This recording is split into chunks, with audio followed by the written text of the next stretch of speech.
All right, let's just move some of this VESC-based one-wheel project stuff out of the way, and let's get to the star of today's video.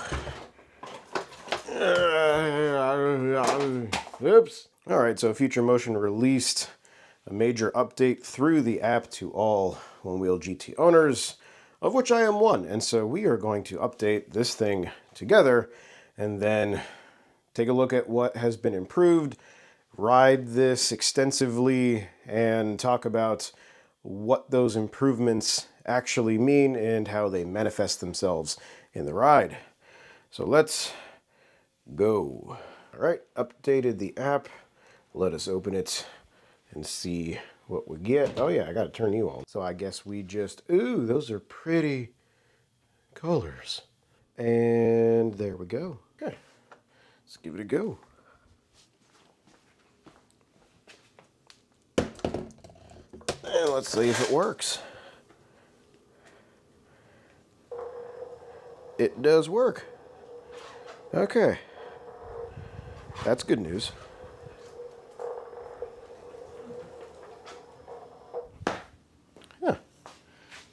Dismount was a little bit quicker. That's a good sign.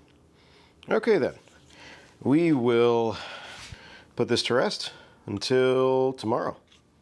Hello everyone. In this video we're going to take a look at the firmware update recently released for the Onewheel GT. My Onewheel GT shipped with firmware version 6069, and this recent update that was pushed through the app for all Onewheel GTs is version 6100. There were a number of improvements set to be made with this firmware update, and the most important, in my opinion, is around the issue of ghosting. My specific Onewheel GT ghosted twice since I've owned it, and that's prior to the firmware update. And the first time it ghosted, it didn't go very far, didn't hit anything. It sort of just traveled backwards, I'd say about 15 or so feet. I jumped off with both feet after kind of losing my footing, and it kept going backwards. I got very much afraid, and then it just shut off and stopped. The second time was on my lawn, and it sort of traveled back, I'd say about 20, 25-ish feet, and sort of bumped into a tree and knocked itself over, and that was it. And I hadn't had any catastrophic instances. I did reach out to Future Motion through their support ticket system, and a week after reaching out, I got a response that they were sending me a new footpad. As of recording this video and this voiceover, I still have not gotten that footpad, and so the footage shot for this video is with the original footpad. Now, the firmware update is said to have addressed some of the issues for dismounts, and in my testing with the original footpad, I could not get the Onewheel GT to ghost at all.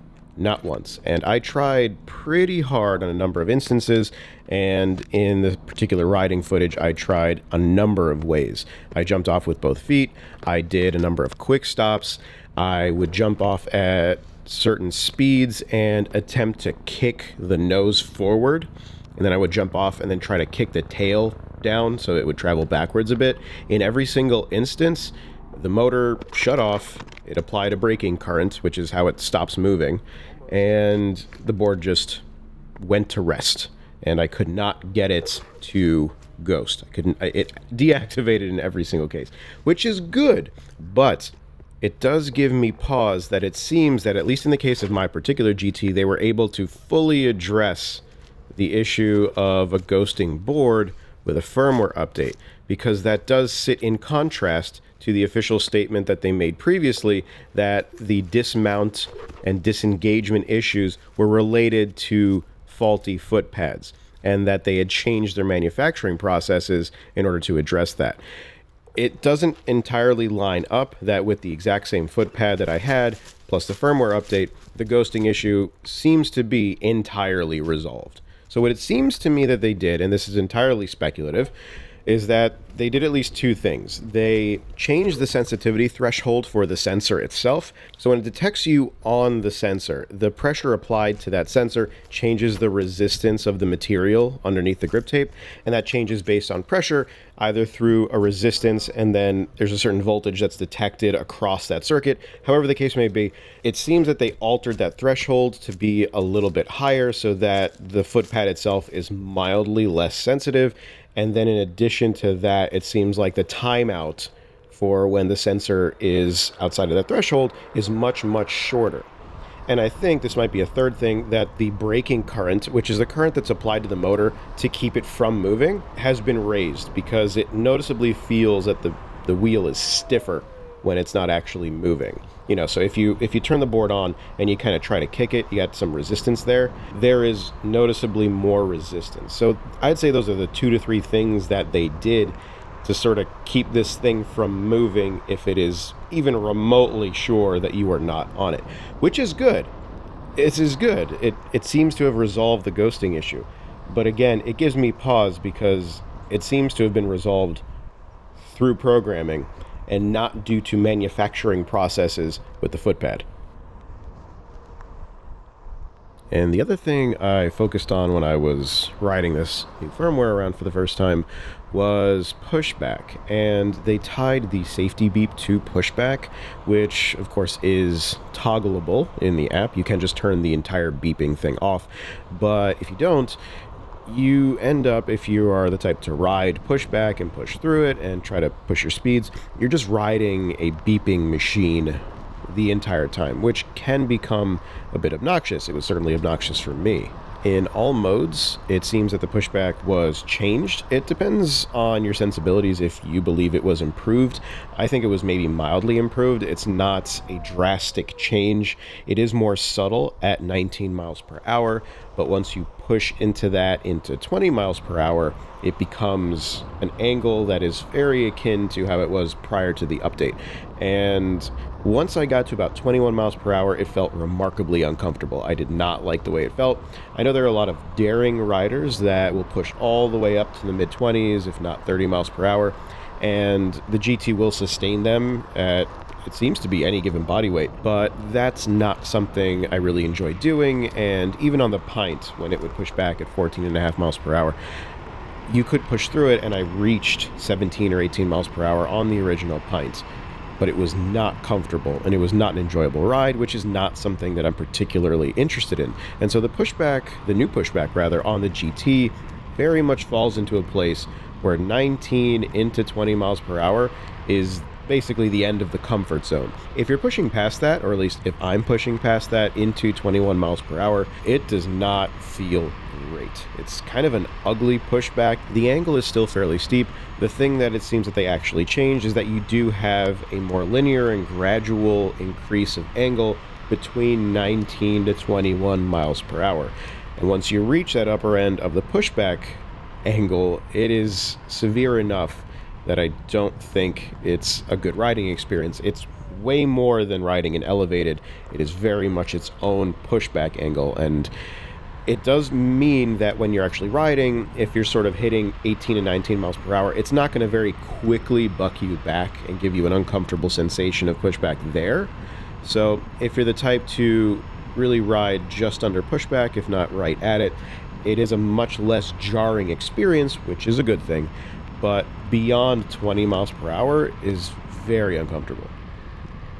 Another thing that was said to have been improved is the shaping mode flow, and it seems that they raised the pushback speed of flow to what it is for the rest of the riding modes. I had normally been riding in Highline, which feels like a decent medium, and they shifted the pushback speed in flow to be more like Highline, so around 19 miles per hour.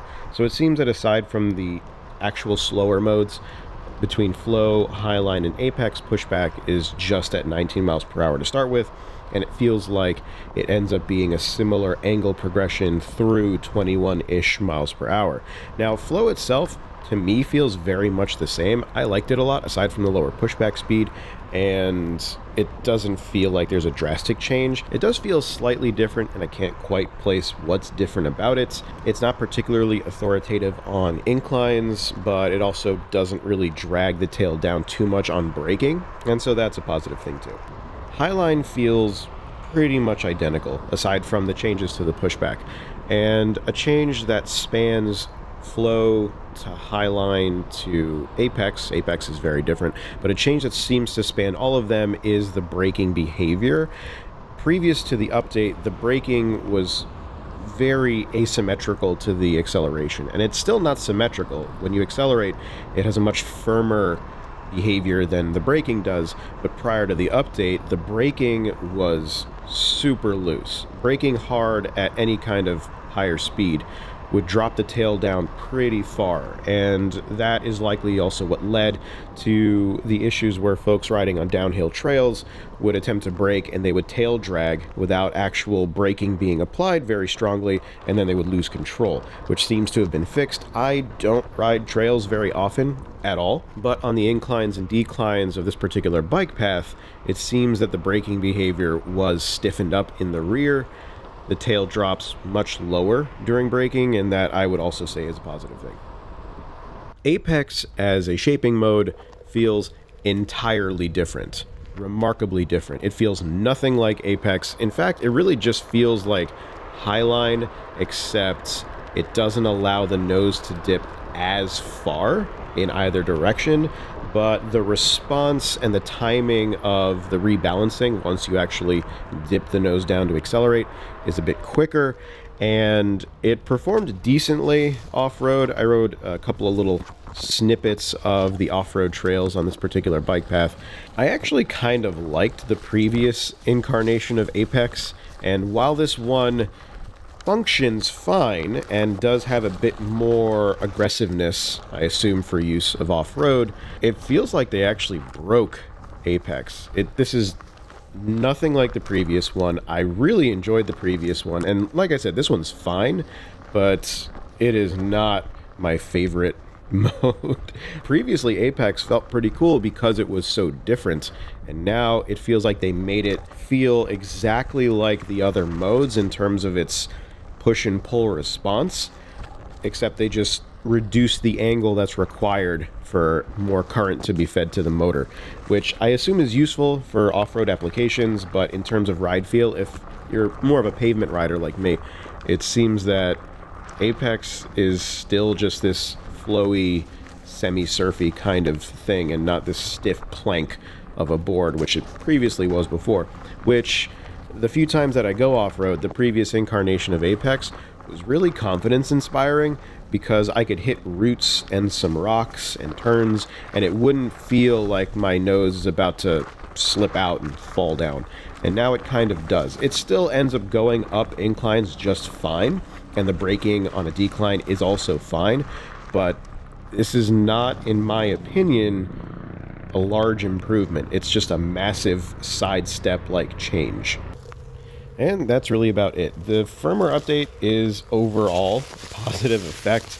Again, I am still very suspicious of the fix for the ghosting issues that plagued the GTs up until now, because it seems, again, that it could just be fixed via firmware, and that the claims made about it being tied to manufacturing processes of the sensor pad are less than entirely accurate.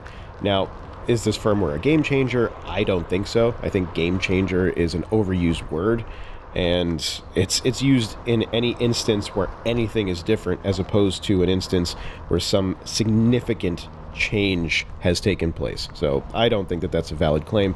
It is an improvement, but really what it ends up feeling like is that this is the firmware that the Onewheel GT very much should have shipped with.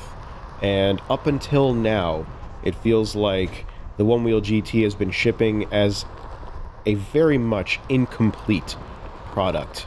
Aside from all the other awful issues plagued with this release, as far as the firmware goes, this is how this product should have been shipped from the get-go. But here we are now. And so, as always, thank you for your viewership. If you are not subscribed, please do so, and take care of yourself.